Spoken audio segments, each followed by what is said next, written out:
വോട്ടെടുപ്പിന് തൊട്ടു മുന്നോടിയായി അവതരിപ്പിക്കപ്പെട്ടു എന്നതുകൊണ്ട് ഈ വിഷയത്തിന്റെ ഗൗരവം ഒട്ടും ചോർന്നു പോകുന്നില്ല എന്ന അഭിപ്രായമാണ് എനിക്കുള്ളത്. ഇതൊരു പുതിയ വിഷയം തന്നെയാണ്. കാരണം ഇത് മനുഷ്യനിർമ്മിതമായ പ്രളയം എന്ന് പറയുമ്പോൾ അതിന് പിന്നിൽ നടന്നിട്ടുള്ള അഴിമതിയെക്കുറിച്ചാണ് മാത്യു കുഴൽനാടൻ ഊന്നുന്നത്. അതിന് ആധാരമാക്കുന്നത് സംസ്ഥാനത്തെ രണ്ട് മന്ത്രിമാർ തമ്മിലുള്ള സംഭാഷണമാണ്. അത് ഗൗരവതരമായ ഒരു വിഷയമാണ്. കാരണം മനുഷ്യനിർമ്മിതം എന്ന് പറഞ്ഞാൽ മനുഷ്യന്റെ ഭാഗത്തുനിന്നുണ്ടാകുന്ന വീഴ്ച കൊണ്ടുണ്ടായ പ്രളയം എന്ന് വേണമെങ്കിൽ പറയാം. അതിനപ്പുറത്ത് ബോധപൂർവം മറ്റൊരു ലോബിക്ക് വേണ്ടി പണം ഉണ്ടാക്കാൻ അവസരം കൊടുത്തു, അതിന്റെ മനഃപൂർവ്വം വൈകിപ്പിച്ചു ഈ സ്പിൽവേ തുറക്കുന്ന കാര്യത്തിൽ തീരുമാനമെടുക്കാൻ എന്നതാണെങ്കിൽ അതിന് പിന്നിൽ ഒരു കച്ചവടം നടന്നിട്ടുണ്ടോ, ഒരു ലാഭക്കണ്ണ് അതിന് പിന്നിൽ പ്രവർത്തിച്ചിട്ടുണ്ടോ എന്നത് മാത്യു കുഴൽനാടൻ അവതരിപ്പിച്ച ആ പ്രശ്നം വളരെ ഗൗരവമുള്ളതാണ്.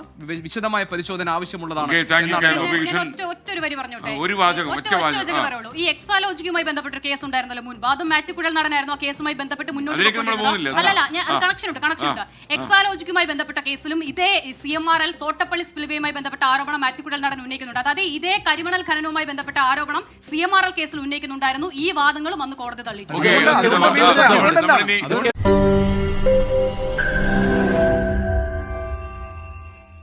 ലോകത്തെവിടെയായാലും ഏത് സമയത്തും 24 വാർത്തകളും ഓഗ്മെന്റഡ് റിയാലിറ്റി പാക്കേജുകളും എക്സ്പ്ലെയിനറുകളും വിശദമായി കാണാൻ ഞങ്ങളുടെ യൂട്യൂബ് ചാനൽ നിങ്ങൾക്ക് സബ്സ്ക്രൈബ് ചെയ്യാം.